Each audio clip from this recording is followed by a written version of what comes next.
Bismillahirrahmanirrahim and good day everyone. I, Dr. Sadia Atta, welcome you all on board. Today we are going to discuss class 2 malocclusions. So at the end of the topic we shall be able to know what a class 2 malocclusion is. Then we'll be talking about the classification of class 2 malocclusions and the various etiological factors that contribute to the development of a class 2 div 1 relationship.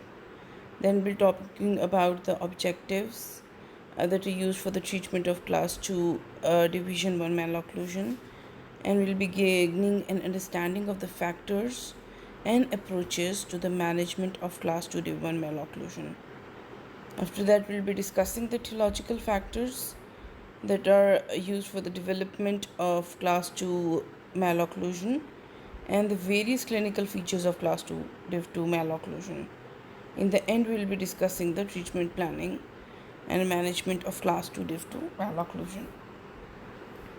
So before I move towards the topic, that is class 2 malocclusion, let me just briefly describe skeletal classification and profiles for you, which we have already done in the last chapter as well. There are three types of skeletal profiles: class 1, class 2 and class 3 skeletal profiles. In the class 2 skeletal profile, this is the class 2 skeletal profile, and this is the major skeletal profile that will be dealt with in class 2 malocclusions.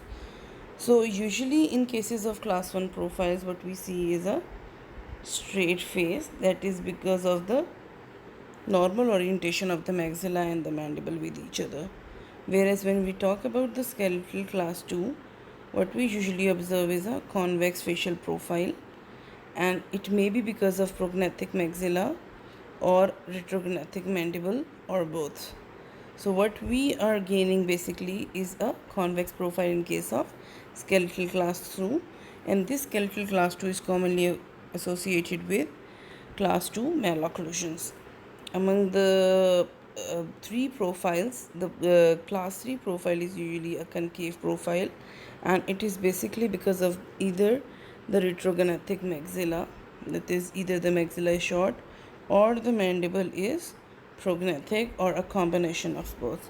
So in this, among the skeletal classification, we have class 1 skeletal, class 2 and class 3 patterns, in which class 1 is a straighter pattern, and a normal orientation of maxilla and mandible can be seen, whereas in skeletal class 2, maxilla is ahead of mandible in orientation, in the anteroposterior orientation, and a convex profile is seen, and in case of class 3, a concave profile is seen.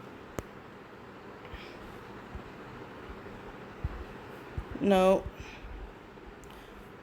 talking about the intraoral classification, that is the classification of malocclusion, which refers to the dentition. We have class 1, class 2 and class 3 malocclusions. We have already studied class 1 malocclusions.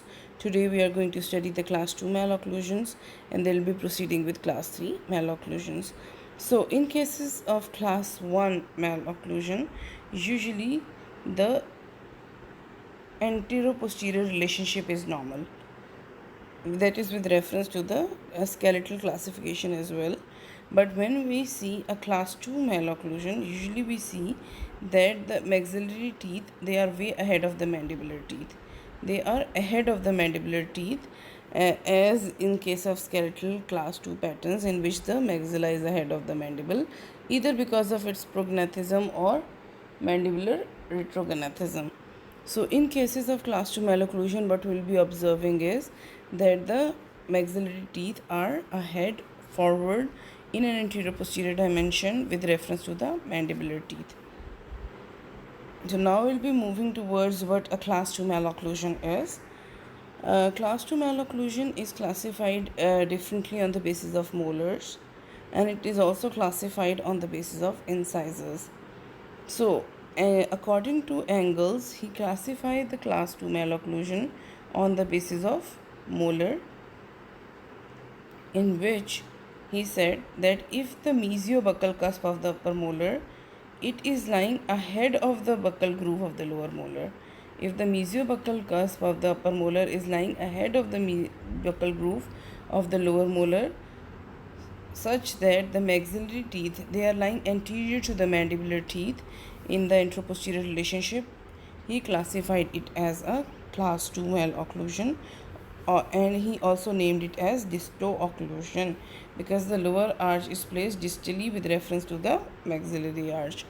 So according to Engels, he classified it on the basis of molars, in which he said that the mesiobuccal cusp of the upper molar is lying ahead of the buccal groove of the lower molar, and he also named it as a disto-occlusion, which means that the mandibular occlusion is placed distally with reference to the maxillary occlusion.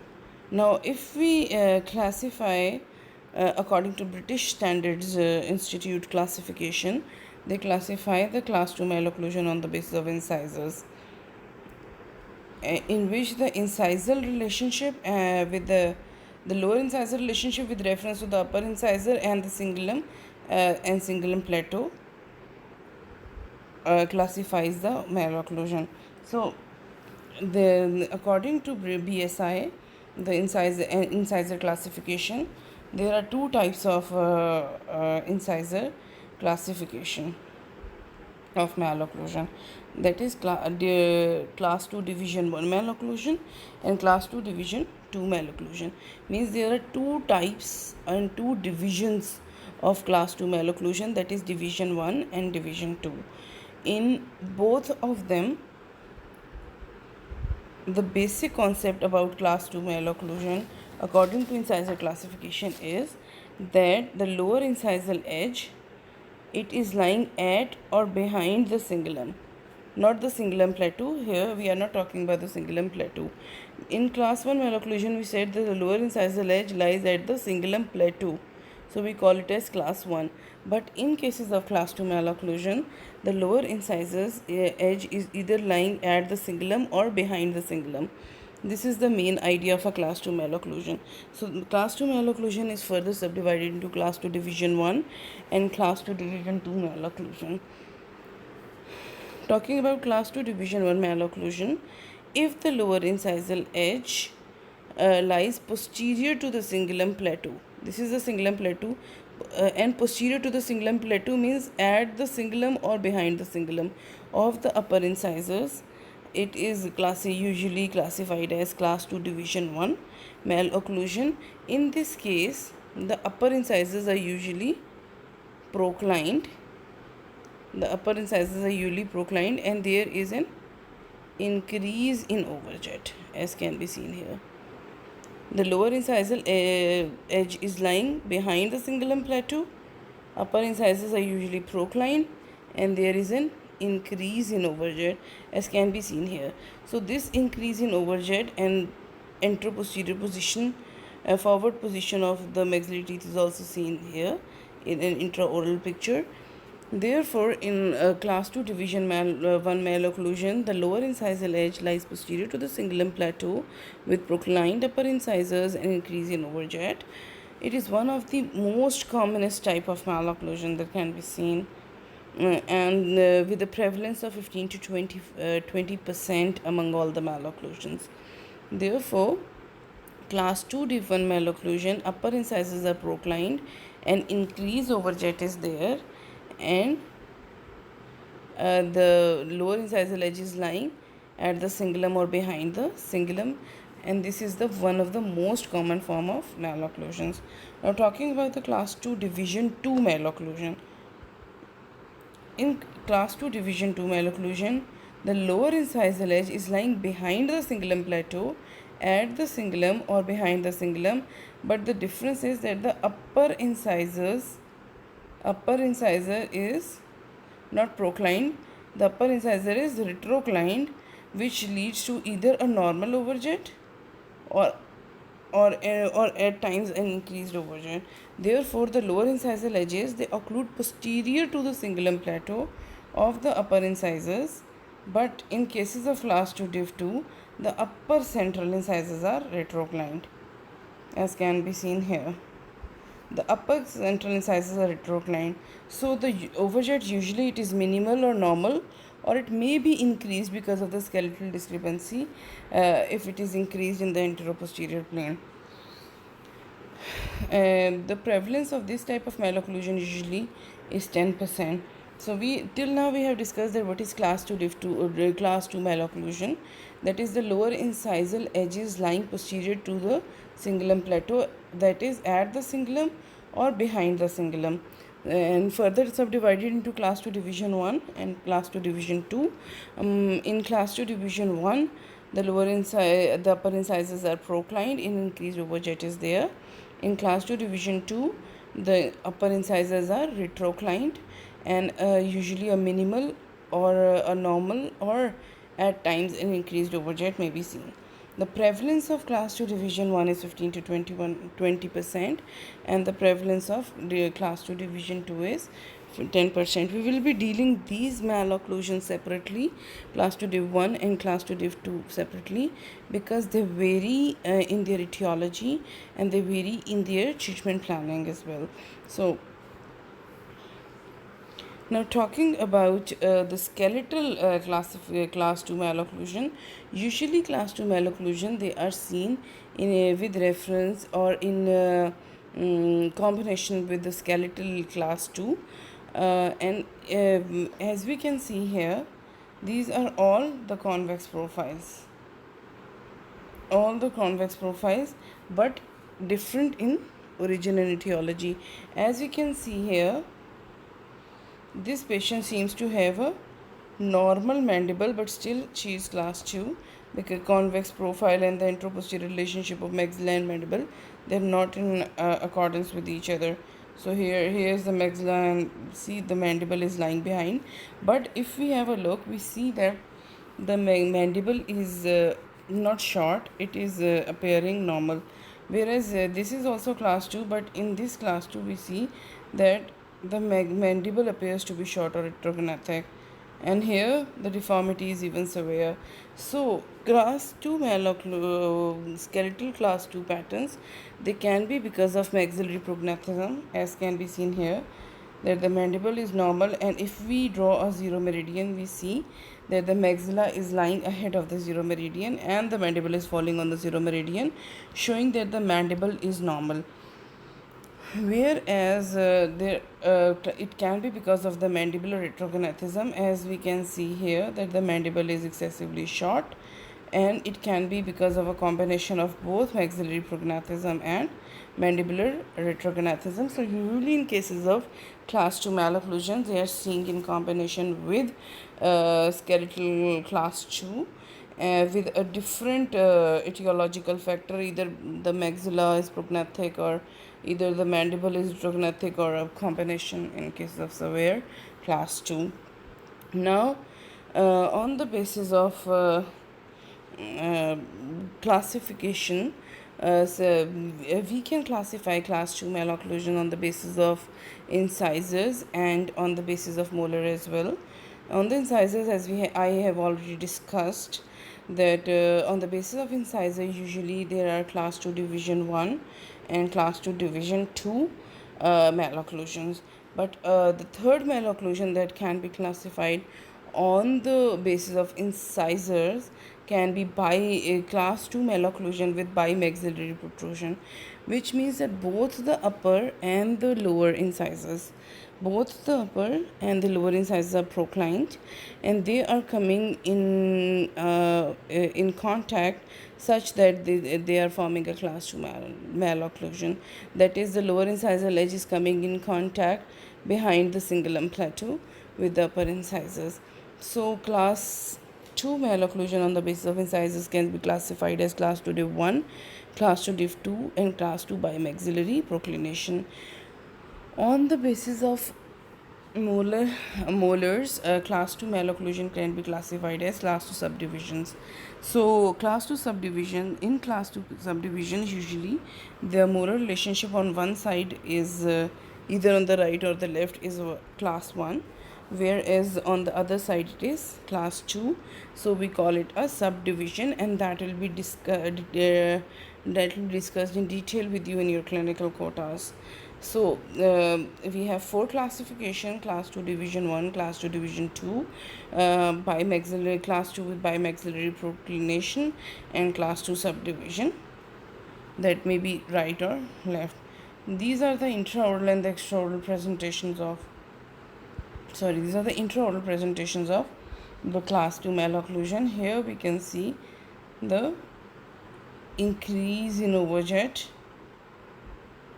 the lower incisors that are behind the cingulum plateau, proclined upper incisors.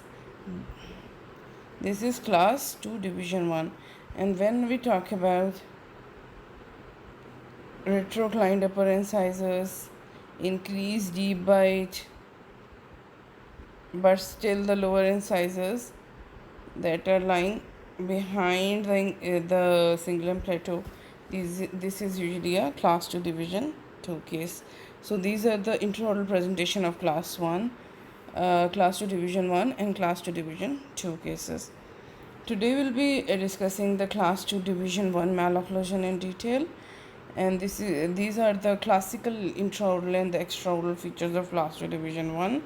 Usually the patient presents with a convex profile, prominent upper lip, prominent upper incisors, incompetent lips. We'll be dealing in discussing in detail, and this is the classical intraoral picture in which the upper incisors are proclined and increase in overjet is there, and the lower incisors, they are meeting behind the cingulum plateau. So today the topic we are going to discuss in detail is the class 2 division 1 malocclusion, and firstly we'll be discussing the etiology of class 2 division 1 malocclusion. So the class 1 division 1 malocclusion is multifactorial in etiology. It can either be because of skeletal causes, dental, soft tissue, and even at times habits are also involved in the etiology of class 2 division 1 malocclusion. We'll be dealing them separately and one by one. First of all, the skeletal pattern will be discussed. Usually a class 2 division 1 incisor relationship is associated with a class 2 skeletal pattern, and it is majorly because of a retrognathic mandible. So the common association of class 2 malocclusion is with a class 2 skeletal pattern because of a retrognathic mandible, but on the rare basis, or less commonly I must say, it can also be associated with a class 1 or a class 3 skeletal pattern. And when this can happen is, for example, when the upper incisors, they are proclined, or the lower incisors, they are retroclined, making a class 2 malocclusion on a skeletal class 1 or a skeletal class 3 pattern. So here we can see that the patient is having a class 2 skeletal relationship with a maxilla that is forward and a mandible that is backward. Usually a retrognathic mandible is more common, and which is leading towards a class 2 dental relationship, class 2 malocclusion. But here in this patient we can see a straight profile, almost a straight profile, that is a class 1 base. So but the incisors in this case are proclined. So what I mean to say here is, usually class 2 malocclusions, they are associated with the class 2 skeletal pattern, but they can be seen in class 1 or class 3 patterns, and that can be because of the change in the inclinations of the upper incisors, as can be seen here that the upper incisors are proclined, which are leading towards class 2 malocclusion. And the class 2 division 1 malocclusion is usually associated with a range of skeletal vertical patterns, which means that it can be either a normal angle, low angle, or a high angle patient. But usually normal or a high angle vertical patterns are usually seen in case of class 2 division 1. Talking about the soft tissue as an etiological factor to class 2 division 1 malocclusion, Usually the tongue, lip, and cheeks.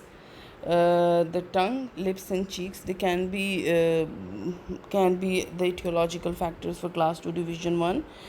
And the influence of the soft tissue is mainly mediated by the skeletal pattern, which means that because the skeletal pattern is anteroposterior, more forward maxilla and more backward mandible, which is definitely influencing the skeletal pattern, which is leading to a more prominent upper lip and a retrusive jaw, retrusive or retrognathic mandible, which is not allowing the lips to meet together, or they are causing the lip incompetency. This is because of the soft tissue. This is influenced by the skeletal pattern. It means that a normal skeletal pattern, for example a class 1 pattern, there will be a normal soft tissue, but the orientation of a soft tissue will definitely be changed in cases of a disturbed or a different skeletal pattern. For example, in cases of skeletal class 2, as the maxilla is ahead and mandible is back, so therefore the soft tissue of maxilla will be ahead of the mandibular soft tissue, which may lead to lip incompetency. Secondly, what is important is the functional activity of the soft tissue itself. So soft tissue contributes its role in two ways. It can either be the anteroposterior skeletal pattern or the functional activity of the soft tissue. Usually the lips in cases of class 2 division 1 are incompetent, and if we see, usually they are not covering the upper incisors. The upper incisors are not under the influence of the lower incisors, where in this case the resting position of the patient's soft tissue and their functional activity, it is very important. So in usually till now what I mean to say is, okay, there is a disturbed anteroposterior relationship, and there can be a functional the change in the functional activity of the lips, which cause soft tissue as an etiology. Usually what we can see is that the lips are often incompetent, and the underlying skeletal pattern is usually class 2. In these cases, the patient usually tries to make a lip seal, the anterior oral seal, because the lips are usually incompetent in cases of class 2 division 2, and this incompetency is based upon the anterior-posterior relationship of the maxilla and the mandible. They are not coming in contact. Secondly, the lower lip usually is not influencing the upper incisors, not covering the upper incisors. Thirdly, the proclination of the upper incisors, all of which is making it more incompetent, and the patient is unable to make an anterior oral seal. So the anterior oral seal is usually created in different methods in cases of class 2 division 1 malocclusion. Now, how this anterior oral seal is achieved, it will affect the presentation of class 2 division 1 malocclusion. So how your class 2 division 1 malocclusion will present in clinic will depend upon that how the patient is trying to make the anterior oral seal, and there are different ways to make the anterior oral seal. There are different methods, and these all methods are influencing the presentation of class 2 division 1 malocclusion. So the patient may achieve an anterior oral seal by the activity of circumoral muscles to achieve a lip to lip seal, as can be seen here. Both the upper and the lower muscles, the circumoral muscles, are activated to make an anterior oral seal, that is while swallowing.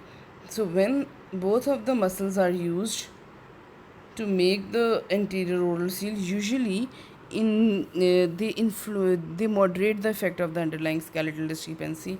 In this case, because both the upper and the lower muscles are used to make an anterior oral seal, and their hyperactivity is being used, in these cases usually what happens is they moderate the effect of class 2 malocclusion in such a way that the upper incisors slightly uprighted or retroclined, so the actual presentation of the malocclusion is not very severe in these cases. Or the anterior seal can be achieved by posturing the mandible forward to allow the lips to meet together.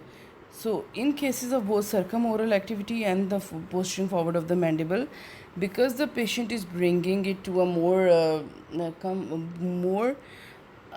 favorable environment, I must say.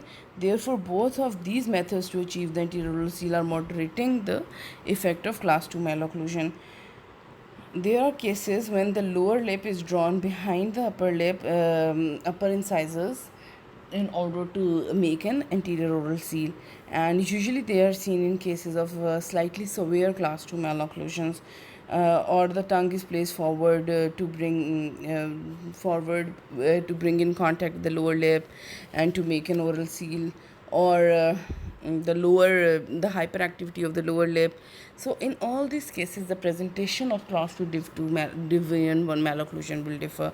So as I mentioned earlier, that the circumoral muscular activity and the mandible forward position to make an anterior oral seal, they moderate the effect of class 2 division 1 malocclusion, and the severity is less.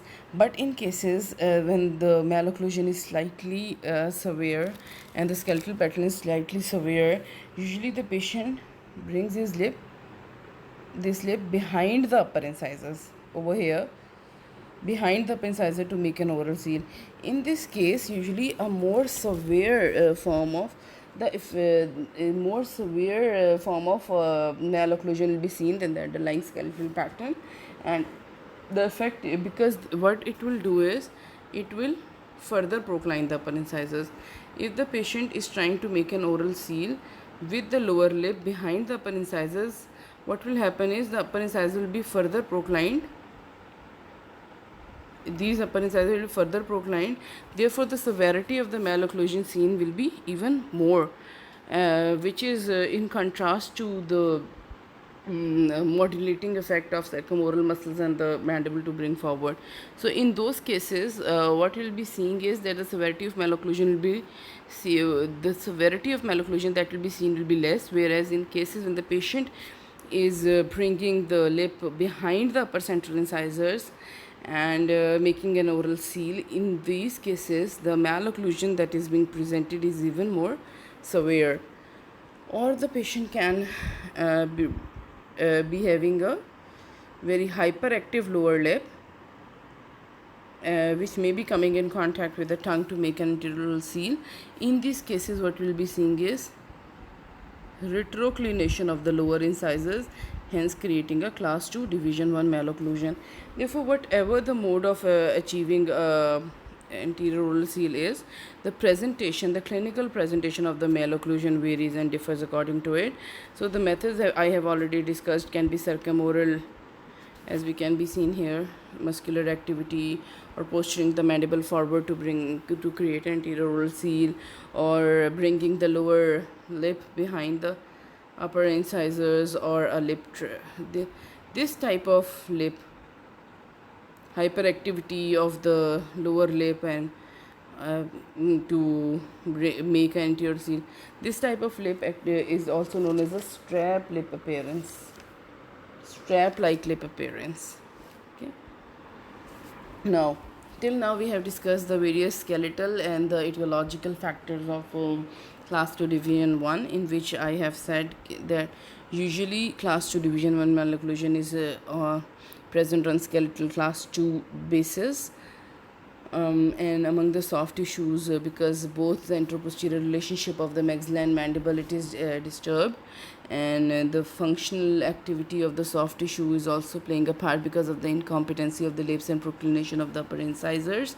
So patient tries to bring an oral seal to make an anterior oral seal, and that anterior oral seal can be achieved in various ways, and how that anterior oral seal is achieved is basically how the malocclusion will present to you. So now the third etiological factor that can be causing a class 2 division 1 malocclusion is the dental factor or the dental factors, and usually crowding is the main culprit that is causing a class 2 division 1 relationship, because of the shortage of space, the upper incisors, they are displaced in a more labial position, and therefore causing a class 2 division 1 malocclusion. So as written here, that due to crowding, upper incisors may be displaced, which may lead to an increase in overjet, as can be seen here. There was crowding, so upper incisors are displaced more labially, creating a class 2 malocclusion. But class 2 malocclusion, because of dental factors, can also be seen in cases of ectopic eruption, that of incisors, that everything is just right till here, but this central incisor is slightly ectopically erupted, creating a huge overjet. So dental factors that are mainly involved are either the crowding or the ectopic eruption, and how to basically deal with that crowding or ectopic eruption leads to the treatment management of these class 2 division 1 malocclusion. Habits can also play a role in the etiology of class 2 division 1, and in those cases, usually persistent digit sucking habits are what is important. That is the duration and the intensity. Both the duration and the intensity of the habit matters, and what basically a habit does is it leads to the proclination of the upper incisors, or it may cause a retroclination of the lower labial segment, that will basically create a class 2 malocclusion. And what we can also see in cases of habits, as we have discussed multiple times, that there may be narrowing of the palatal wall, posterior cross bias, or anterior open bite. But classically, what we are talking about is the proclination of the upper incisors or the retroclination of the lower incisors, which are basically bringing the lower incisors behind the cingulum plateau of the upper incisors, causing a class 2 malocclusion. So usually in case of habits or a persistent digit sucking habit, we may observe a class 2 malocclusion.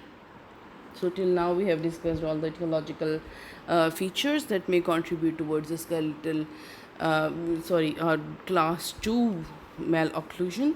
Now I'll be talking about the clinical intraoral features of class 2 division 1 malocclusion. So classically, what a class 2 division 1 malocclusion presents with is an increase in overjet, proclined upper incisors,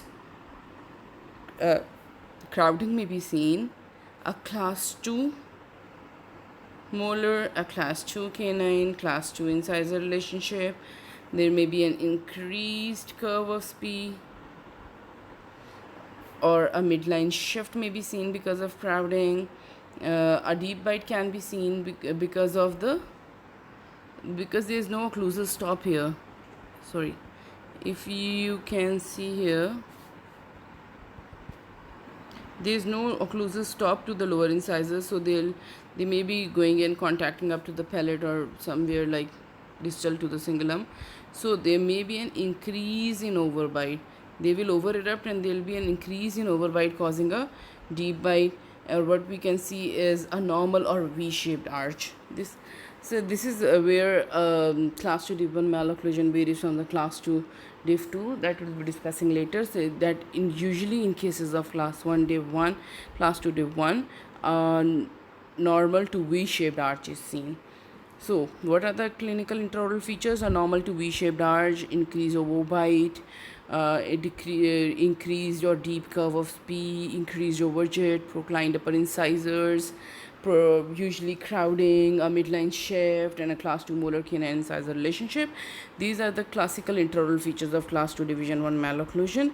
Now when we talk about the extraoral features, I said these are usually present on a class 2 skeletal patterns with a convex profile, and we can see because of the change in the anterior-posterior relationship, what we can see is the incompetent lips, the protrusive upper lip, and protrusive lower lips, a deep labiomental sulcus. Usually all the vertical patterns are seen, but usually a normal or a high angle pattern is seen with the downward backward rotation of the mandible, and we can see a lower facial height increase. It may be normal or decreased. So in cases of class 2 division 1, the classical extraoral features are the features of skeletal class 2, that is a convex profile, incompetent lips, retruded chin, short mandible, deep labiomental sulcus, and normal facial height or a increased or a decreased facial height. The various ranges of vertical patterns can be seen, but usually a normal to high facial pattern is seen in case of class 2 division 1 malocclusion. Now talking about the lateral cephalometric findings, usually the sagittal analysis, that is the anterior-posterior analysis, it will show us class 2 pattern, which shows that the maxilla and the mandible, they are not lying in harmony anteroposteriorly. Maxilla is ahead of the mandible in the anteroposterior plane of space. So usually a class 2 skeletal pattern will be seen in case of class 2 malocclusions. The vertical analysis, if we talk about the facial heights and the vertical analysis, it may vary. As I have mentioned earlier, a range of vertical patterns can be seen. It can either be normal, it can either be a low angle or a high angle case. When we talk about the inclination of the teeth, we see that usually the upper incisors, they are proclined with reference to the anterior cranial base, that is upper incisors to SN is proclined. They are proclined with reference to the maxilla, that is upper incisor to the palatal plane is also increased. And if we talk about the lower incisors, they are also proclined in case of class 2 division 1 malocclusion. So in the incisor mandibular plane angle is also increased. So basically what we are seeing in cases of class 2 division 1 malocclusion is the proclination of both the upper and the lower incisor, particularly the proclination of the upper incisors. So they will be proclined with reference to the cranial base, with reference to the maxilla, and the lower incisors usually they will be proclined with reference to the lower mandibular plane. Now talking about the soft tissues, that how the soft tissue will be appearing on the lateral cephalogram, it will show that both the soft tissues will usually be protrusive. They will be more protrusive in cases of class 2 division 1, and the incompetency of lips may be seen. Usually maybe or usually is seen in cases of class 2 division 1. So this is all for today, and we will be discussing the objectives of treatment in class 2 division 1 malocclusion in the next lecture. So till now what we have discussed is what a class 2 malocclusion is and how is it classified on the basis of incisors and on the basis of molars, and it's further classified as class 2 division 1, class 2 division 2. And in class 2 division 1 we said that the incisors are proclined, and in class 2 division 2 we said that the incisors are retroclined. I have mentioned that they have different clinical presentations, different etiological factors, and different treatment modalities, so we'll be discussing them separately. And then we talked about the etiological factors of the class 2 division 1, in which the skeletal patterns, dental factors, habits, and soft tissue play a role. Majorly it is the skeletal and the soft tissue factors that and the dental factors that are playing a role in case of class 2 division 1. Then we talked about the intraoral and the extraoral features, in which I said that usually the extraoral features are the same as the convex profiles and all that are present in class 2 skeletal class 2 patterns. And then we talked about the lateral cephalometric findings, in which I said that sagittal analysis will show an anteroposterior discrepancy, and vertical all three vertical patterns can be seen with a proclined upper and lower incisors and protrusive soft tissue with incompetent lips. So this is all for today. Stay home, stay safe. Allah Hafiz.